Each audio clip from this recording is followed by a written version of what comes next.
welcome to the Sports Note for Saturday night, June the 15th. And I hate to kind of do this 2 weeks in a row, but the last time I was with you guys, we memorialized the legendary Bill Walton. Unfortunately, we have it again this week um, as we lost legendary Los Angeles Lakers player and longtime NBA executive Jerry West back on Wednesday at the age of 86.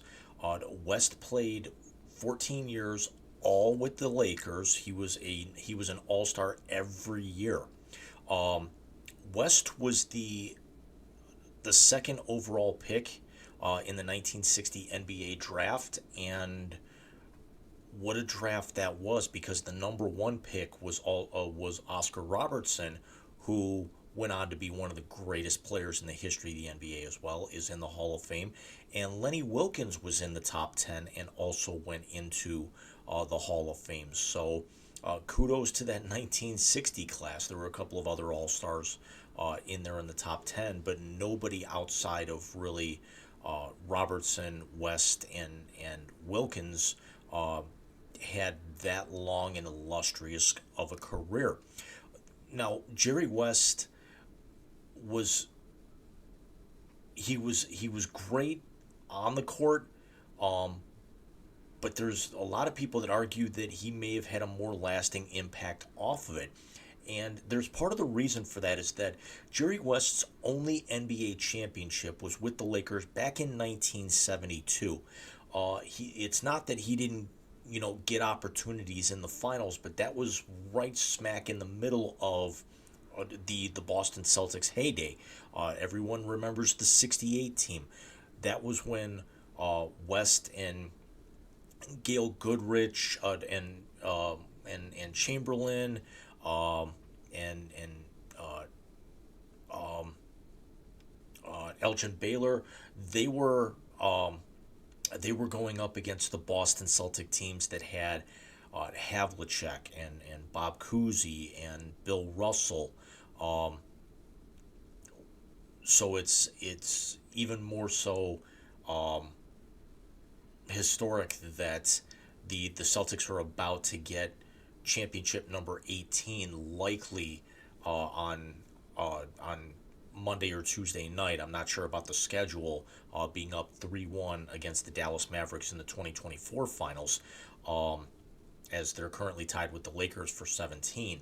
And there's every indication that Boston's going to be able to maybe push that record in the next few years, as the Lakers are in a definite state of flux. But getting back to Jerry West, West was NBA All First Team 10 out of his 14 years. He was a four-time NBA All Defensive First Team. He was also the 1970 scoring champion.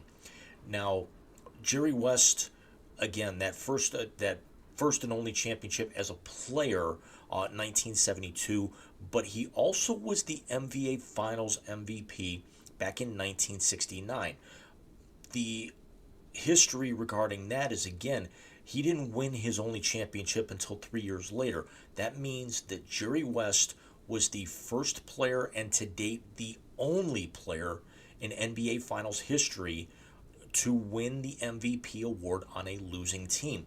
The Celtics also became the first team in the history of the NBA Finals to win Game 7 of the Finals on the road, a feat that we've actually seen accomplished a number of times before. Realistically, outside of that, I think probably the most memorable, and not trying to sound like a homer here, were the Cavaliers beating the mighty Golden State Warriors, and the historic Golden State Warriors, which actually all comes back to Jerry West here in a couple of minutes, back in 2016. Now, Jerry West, number 44, was retired by the Lakers on November 19th, 1983, just a few years after he had officially kind of hung them up. And the only reason why he wasn't the first player to have his number retired by the Lakers was because Chamberlain and Elgin Baylor were simultaneously retired 10 days earlier on November 9th, 1983. His backcourt mate for a lot of those years was Gail Goodrich, the UCLA legend.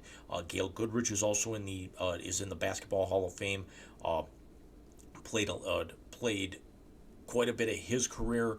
As a matter of fact, two different stints with the Lakers.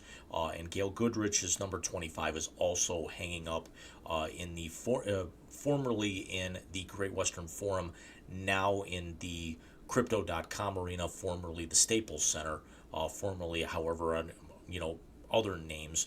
And all of this kind of comes full circle. So West retires, takes a couple of years off, and then is brought back as the head coach of the Lakers back in 1982. West coaches 3 years. They make the playoffs each year. Uh, Gets to a Western Conference Finals involved in there, but doesn't really make enough of an impact to where the Lakers want to retain him as head coach. And then he moves up to general manager, and this is really where the lasting legacy of Jerry West for my current generation comes into play. When we talked about Bill Walton, I got to see Walton at the end of his career as a player, his 2 years with the Celtics, and then maybe a year or two before, when I first started watching basketball, his final couple of years with the Clippers. Um, and then Walton transitions to broadcasting. Jerry West really never went into broadcasting because after his playing days were done and that 2 year gap year, it was executive the entire time. So West, you know, he becomes the general manager of the Lakers. Is um, very successful in helping build the Showtime Lakers, which after a couple of draft picks and some free agent signings here, we all remember back in the late 80s was Magic Johnson, Michael Cooper, Byron Scott, Kareem Abdul-Jabbar, and James Worthy. And then you also had Kurt Rambis involved in that as well. And this is where the Lakers really kind of get back to prominence from where they were, of 20, 30 years previously, when West was a player, and then when they were all winning all those championships in Minneapolis before the move to Los Angeles, in the early days of the NBA. But the Lakers win a couple of titles. West actually ends up moving on after a while, and also remember Jerry West was one of the um, key guys that actually decides to move up to general manager, to where his assistant can then take over as head coach, and that assistant's name was Pat Riley, and they win 5 championships, even though West is not there for the full thing. He ends up leaving and then going to take over general manager duties with the Memphis Grizzlies after they had moved from Vancouver. Was actually named NBA Executive of the Year twice, in 1995 and 2004, and gets the pieces in place to where Memphis wins 50 games for the first time in franchise history. Back in 2004, gets into the playoffs, even though they get bounced in the first round by the San Antonio Spurs, but spends quite a few years with Memphis. Then moves on to the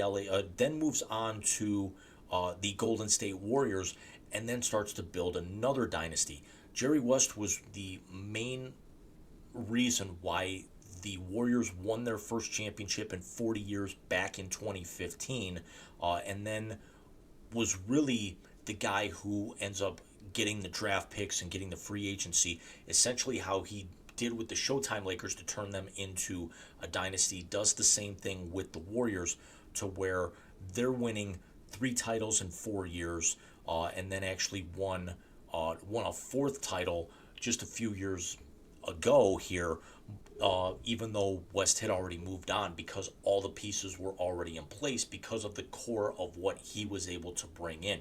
He was able to bring in Steph Curry. He was able to bring in Klay Thompson, Draymond Green. Steve Kerr is the longtime head coach of the Warriors now. Then moves on to the Los Angeles Clippers and has got a role within there. It's not officially a general manager or a director of basketball operations per se, but also does very well with the Clippers, kind of bringing them back to prominence as being kind of an afterthought. And a lot of that was also right in the middle of, for the Clippers to try and be successful or competitive in the middle of the Donald Sterling ownership period is even more amazing, considering then they go out and they try and build the super team this year by acquiring James Harden, where they've already got Russell Westbrook, Paul George, and Kawhi Leonard, although a lot of them are all on the back half of their careers. And then the Clippers go out and win their first division championship in franchise history this year, even though they go out very early on in the playoffs. But then it's even just more incredible the fact that everything that Jerry West touched turned to gold, whether it was getting West Virginia to their first Final Four back in 1960. I believe I take that back. It might have been 1959, where they end up losing in the championship game to Cal 71-70. He's actually named the tournament most outstanding player, again on the losing team. So that's history as well. But then goes to the Lakers, is drafted by the Lakers, puts together a Hall of Fame career, wins a championship, moves on as an executive, won 8 championships as an executive. Again, the 2 executives of the year, builds a couple of dynasties. He's the silhouette of the logo that the league has been using since 1969. He's also got the NBA record for most points in the finals with 1,679. Now, LeBron James is only 117 points behind him, but provided LeBron does not move to a championship contender, the Lakers are not a championship contender. They have way too much ground to make up. LeBron is going to be 40 years old, and the chances of LeBron catching Jerry West's record, he's going to have to average over the course of a 5-game series, he'd have to average about 25 points a game. If it were something that it were able to go 7, he's got a much better chance of doing that. He's really only got to average about 18, 19 points at that point, which is child's play for LeBron, even at his advanced age and all the miles that are on him. Mr. Clutch, as he was dubbed by legendary broadcaster Chick Hearn, doesn't just leave behind one of the greatest legacies, but he also leaves a trail with his lineage. His son Ryan is an executive with the Detroit Pistons organization, and his other son Johnny is the director of basketball operations for the Warriors and is also married to recently retired LPGA player Michelle Wie. So it doesn't just stop there. Now, albeit that the award was presented to him by a 34-time convicted felon, he was also awarded the Presidential Medal of Freedom, which is the United States' highest civilian honor, in 2019. And I hope you know who I'm talking about presented it to him, who also made a history of very, very controversial nominations or awards of that. But to the only time I'm ever going to give that individual credit, he also ended up giving that to a number of athletes who were very deserving of it as well. And Jerry West might have been at or very, very near the top of that list. So let me know what you guys think. What is your lasting memory of Jerry West? Was it as a player? Was it through film of him as a player? Was it as an executive? Was it as his time with the Lakers, or what he put together with the Warriors, and even now so with the Clippers. Mike and I will be back with you guys for Wise Guys number 75, the silver anniversary show, so to speak, next Saturday night. We will have a couple of special, very special guests for you, and I will be back with you guys soon. Take care.